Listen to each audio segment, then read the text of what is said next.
How to retire with $139,600.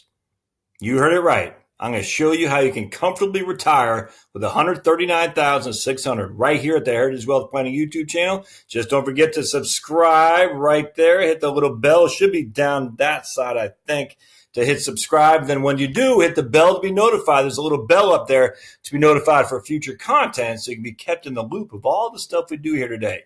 This one's going to be fun. Can't wait to show you. So let's dive right into it, my friends. All right.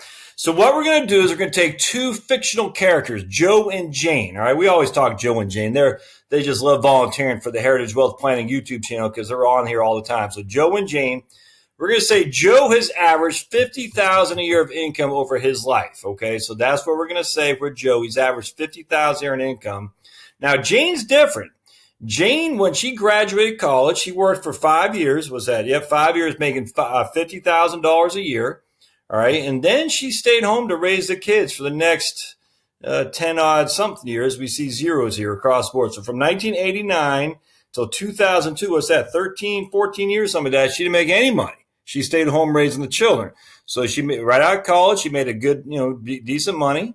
Now, again, these are all adjusted for inflation, just using Social Security stuff. So don't worry about, it's $50,000 in 1984. That's a lot of money.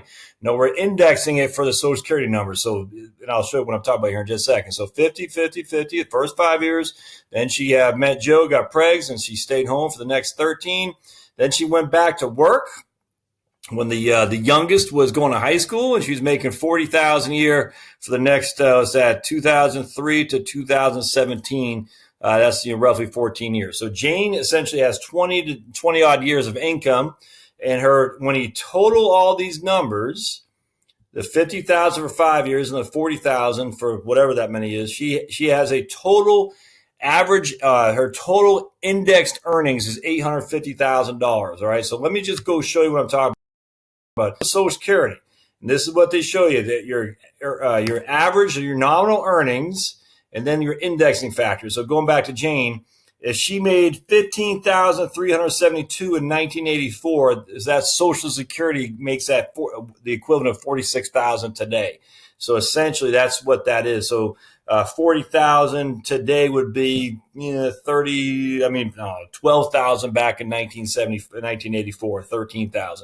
So that's how it works. So $15,000 in 1984 is the equivalent of $46,000 today. So what again happens is Social Security, they tally up your top 35 years, they add them together, or they index them after this. So they take your top 35 years of nominal earnings, they index them, they add them together to get you an amount right here. Then they divide that by 420. So in this case, in this sample they use, we have someone at 1705,059 in total indexed earnings divided by 420, and we get 4059 is the average index monthly earnings. Okay, so let's go back to Jane. So in this case, she right here, and when she graduated college, she only had 5 years of work, and then she quit. She stayed home to raise the kids, and then she went back to work, working whatever, Belk, I should say, selling clothes at the corner or something like that. Over the counter, I should say. And she did that till she was 66 years old. So she has $850,000 of indexed earnings. So what we do is we take our trusty calculator, 850,000, divide that by 12. That means she has, 850 by 12, divide that by 420.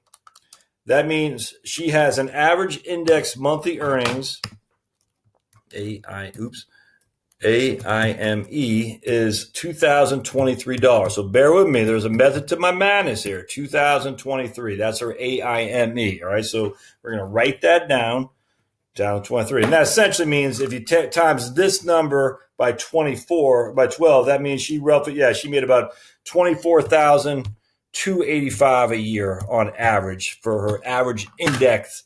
Yearly earnings was $24,200. And remember, the index, that means it's already been adjusted for inflation. So her AIME is that divided by 12, which is $2,223. All right. So you with me so far?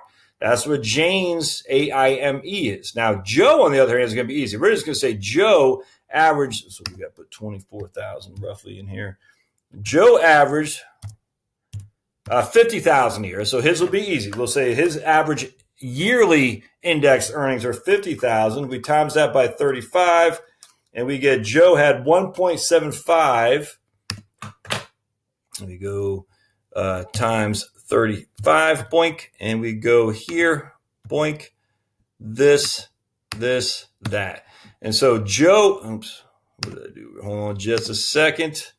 Oops, we go equals this times 35. So I guess we don't even need to put that in there. All right, so Joe actually had 1.75 million of averaged total indexed earnings. 1.75 million. It's just 175,000. And so what we do for him is we take his and we do 1.75 million, divide that by 420. And so now Joe has a AIME of 4166. All right, so let's do this again. So now we need 24. Take this equals this times 35. And that means that's Jane's. And then we divide that by equals this, divide by 420. All right, so there we go. So there's Jane's AIME and there's Joe's. Now, what does all this mean? Well, let me show you. So now when we have our AIME, we have to figure out what their PIA is. And the PIA is their primary insurance amount, okay? So we're going back over here, and we're saying Jane's AIME was 2023, and we already have that calculated in there, 24285, 4285 is what it was. That means her AIME, when you run the bend points, is $1,166. That's the amount she'll get from Social Security at her full retirement age of 66, $1,166. So let's go over here, $1,166. Now we got to figure out what Joe's PIA is, and we simply do the same thing here. We say 50,000, and his PIA will be right here, 1,852, because we use the bend points. And I'm not really getting, well, I guess I will. So the first 0 to 895 is times by 0.9%. That means for every $895 of earnings that you have for your Social Security benefits, you actually receive $805 from that. And anything above that, up to $5,397, you'll receive 32% of that. So you combine the two, and Joe will get $1,852 for his her PIA, $1,852. So you go over here and we type in $1,852. All right, $1,852. So between them, they're going to get at 66. They'll have between them $3,018 of total Social Security benefits, okay? Between them, total benefits. Right there, 3,018, and we times that by 12 equals boink times 12. That's going to be $36,216 a year is what they're going to get from Social Security. Now, how much do they need a year to live on? We're going to say $48,000 a year initially. Now, how do I get that? So I just started doing some simple math. I said, let's see here. Medicare, utilities, food, property tax. We're going to have auto and home insurance. We're going to have vacation. And we're going to have other. All right, so I'm just saying this. Now, we have no debt. Again, my number one constituency, what's the word I'm looking for? I don't know. My number one recommendation is not to have a mortgage. If you don't have a mortgage or any other debt, then we're going to be much, much better to be able to do this on $139,000. So I'm saying Medicare, the Part D, the Part C, if they have that, they got, or if they have Medigap supplements, whatever, but they certainly got Part B. So Part B, Part C, Part D, or if they have Part B and Part D and Medigap, it's going to roughly about $500 between them. So that's $6,000 a year is what we're going to say. We're going to say utilities run about $8,000 a year. Food is $10,000 a year. Property tax is $2,000. Let's just say they live in Tennessee. Property tax is pretty low, and you get pretty good homestead exemptions. Or if you live in Georgia, something like that, you get property tax at $2,000 a year. Auto and home insurance is $2,000 a year because all the kids are off their property and they don't have a huge house because they downsize. Ideally, that's what they did. They downsized their 4-bed, 3-bath house on an acre. They sold it. They paid cash money for a $200,000 house up in Gainesville, Georgia, or something like that. They take vacation a couple times a year, once a year, $5,000. And then for other, I'm just saying $15,000. All right, so we're going to add all these guys up, and we're going to go Krakow. And what does that give us there for total needs spending? And that gives us $48,000. Wow, it's crazy how ironic or coincidental that is. No, because I kind of figured this out. So $40,000 is $4,000 a month. And again, Medicare, that's not going away. Some point, this is property tax, home insurance not ever going away, and other consists of everything. I mean, my goodness, it consists of you can name it. If they want to tithe, if they want to buy gasoline for the car, they want to buy new clothes, whatever. At the end of the day, other is very all-encompassing of all those things. Utilities includes your electric bill, includes your gas if you have natural gas, which you should. Natural gas is awesome. Includes your cable. If you're running cable, say $250 a month. Your cell phone, $250 a month. Your electric bills, $150 a month. Whatever. That includes all-encompassing your cable, your gas, your phone.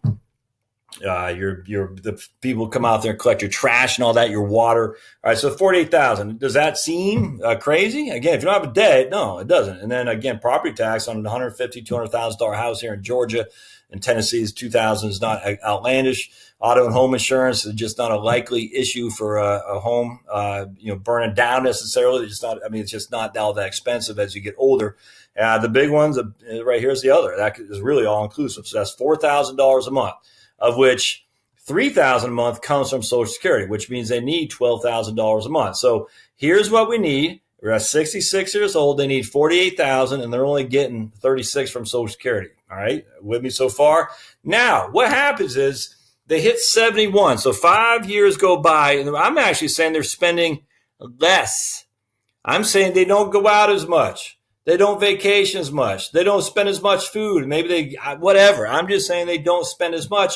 And we have studies that prove this, empirical evidence. I keep using that word empirical because it's so important to use. Not just me pulling something out of the air. We have evidence now that people spend less as they get older, my friends. That's why all these people say, I can't retire until I'm 90 years old. I'm like, stop. Yes, you can. Remember, we have a huge, all-encompassing $15,000 that could go to many different things. Maybe they have season tickets to the Gwinnett Braves. I don't know. Or there's not even Braves anymore. It's called the Gwinnett Stripers. I don't know. What I'm just saying, at the end of the day, we're saying they're going to spend less, not significantly less. 48 to 45,000 is less, but that's not significant less, but it is less. And we're also saying that they're going to spend less even as they get older. So here they're 66. They just retired. They're receiving this from Social Security. They're going to spend $4,000 a month until they hit 71. Then they're going to spend less.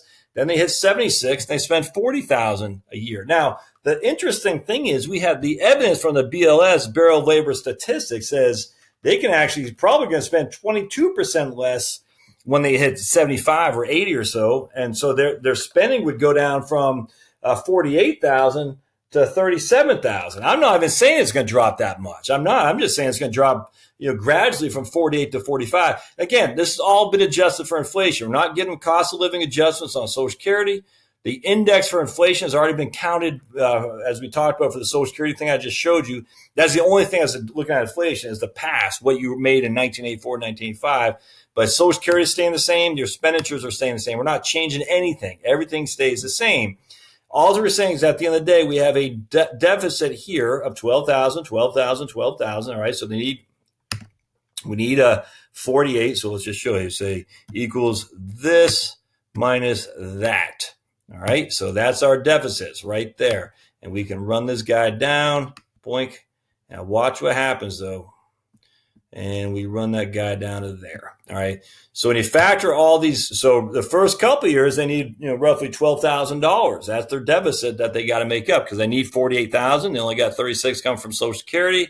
So they need 12,000. Then after that, they need 8,700. And then after that, they need 3,700 and so on. And so the total amount they need is 139,000. In fact, when they hit this age, they actually have a surplus. They have more Social Security coming in than they need. And the reason, again, is because I'm saying when you hit 87, you're just not likely to go out and partying all the time. Now, you might have more in healthcare. I get that. But we still have a significant vacation we can wipe off. We can reduce that. I mean, there's all kinds. Are they going to eat $10,000 a year in food? I mean, I don't know. I just don't know. But I don't think this is unrealistic to say their spending will drop from 66 when they're 87 by $13,000 a year. I don't think that's unrealistic at all. And so here we have a surplus. They're actually having more money coming in than going out, simply due to the fact that they no longer are spending as much. That's just a fact. So as you can see, here is a total money they need, $139,000. Let's just round up and say 140, $139,600. Now, remember, we're going back to Jane. We are counting that Jane had basically 15 years of no earnings at all. All right, zero. Now, I mean, if Jane were to work a couple more years, she could add to this 850. So let's just say Jane worked, 2 more years. So we'll say 850.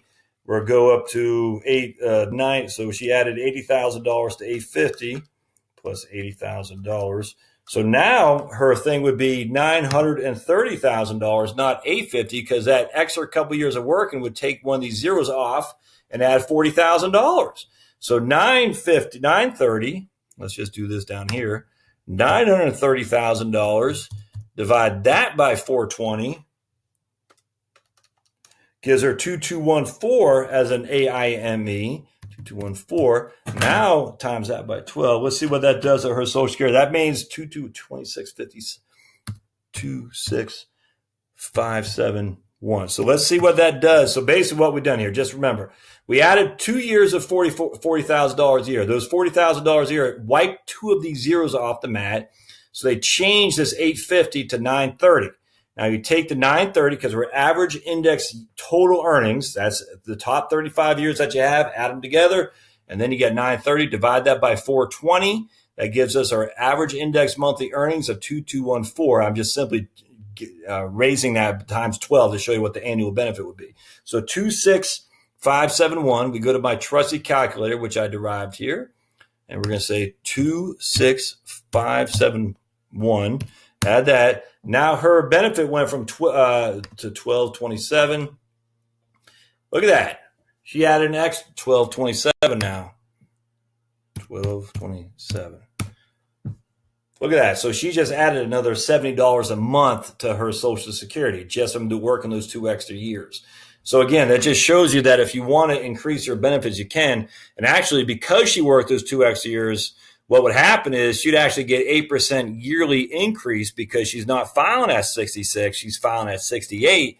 So her benefit would not be 1227, it'd be 1227 times 12%, or 16% times 1.16. It'd actually be a benefit of 1423. And why? Because she took the 2 years of delayed earnings credits. Because if she retired at 66, like she did before, and just started taking Social Security, she gets her full PIA, her full primary insurance amount. But if she retired as 1220, I can't remember what it was, 1227 or something like that. But if she retired at 68, she doesn't get just her full PIA or full primary insurance amount. She gets her primary insurance amount plus or times 8% each year that she delayed filing from her full retirement age. So in this case, I give her an extra benefit, 1423, which means it'd add another, let's see, 14. So we want to add, bear with me just a second. We're going to take this. Oops. Hold on just a second. I'm going to take this plus this. 3275. So she just added a significant amount of money to, let me just make sure we did that right. X 2. Yep. Plus Y. Yep. There you go. So now she just increased her benefit by, a significant amount by working those 2 extra years and getting the delayed earnings credits of 2 extra years, if that were to be. And so now, my goodness, now they're getting $39,000 a year from Social Security. They don't even need $139,000 because look, they're getting, what they're getting, 39, we'll say 39,300. And now we go down here. We're going to come down here. Bear with me just a second, my friends. I know it's confusing, but I'm just telling you, it's so critical to know. And now she can, all they need is 62,500. You see them? So you got to know these Social Security things, how they work. Now remember, Jane didn't make a ton of money. She made, this is essentially 12,500 in 1984, 13,000 in 1985, 13,500 in 1986, 14,000 in 1987, 14,500 in 1988, then nothing, then 40,000, which would be 30,000 back in when she came back to the workforce. We're not talking she all of a sudden was the CEO of Coca-Cola. It's just not. And Joe, on the other hand, is making $50,000 a year over his index again over his life. And again, we're not talking huge amounts of money here in terms of, they're not, like I said, they're not the CEO. They're just regular folks. The issue is, though, is how much they need to live on. And if we only need $48,000 a year to live on, and they're getting $39,300 from just some easy Social Security practices, all they need, my friends, is $62,500. That's it. That's it. And we're not talking 4% rule. We're not talking anything like the markets. We're just saying if they have $62,500 in cash, and this is what they get from Social Security, they can retire. Because all they need is $8,700 in the first year, for the first 5 years, then it drops to $5,700 because their income needs are going to drop once they hit 71 years old. Now, will this be specific to you? I don't know. But we have enough studies now, enough evidence to say at the end of the day, the likelihood of your spending increasing with retirement is just not there. It's actually more likely it's going to drop, and yet no financial planning software shows that. And that's why I want to kind of bring this out to you in a simple way to look at it. With everything inflated, everything apples to apples. We've already inflated the income you made in the past to get your benefit of Social Security, which is the only thing we need to look at. And we're saying, well, where's the income go to? We're using Medicare, we're using utilities, we're using food, we're using we're using vacation. That all equals up to $4,000 a year. The only thing in here is that you don't have a mortgage or a car payment. And even a car payment could fall on the other. That's for sure. But is that reasonable? I'd like to hear from you. Tell me if you think that's reasonable. I mean, I'd love to hear otherwise. You might say, I don't know, Josh, dropping 45 to 45 after 5 years of retirement, that might not be the case. Okay, well, share me the reason, what you think, because I'd love to hear that for sure. So drop in the comment section if you think this is reasonable, if you think this is crazy talk, because I'm telling you, I'd love to hear your comments because I absolutely believe this is reasonable. I think it's doable. Just shows you don't need more than between 140,000 in this case, 62,000 retire. You just don't. It's just, this is the critical thing. How much do you need and where's it going to? All right, my friends. So if you like what you see here at the Heritage Wealth Planning YouTube channel, just subscribe below, then hit the bell to be notified. I'd love to hear your comments on this. It'll be helpful to me immensely. I deal with a lot of people who are just worried sick about it. And I said, stop. Let's see how we can make this work. So let me know what you think below. And then don't forget to go to heritagewealthplanning.com. It's a blog for sure, heritagewealthplanning.com. Keep my podcast, my YouTube channel, all that stuff is thrown in there as well as my compository. I don't know that's a resource. I put everything in there. So see you next time at the Heritage Wealth Planning YouTube channel. Thanks, guys.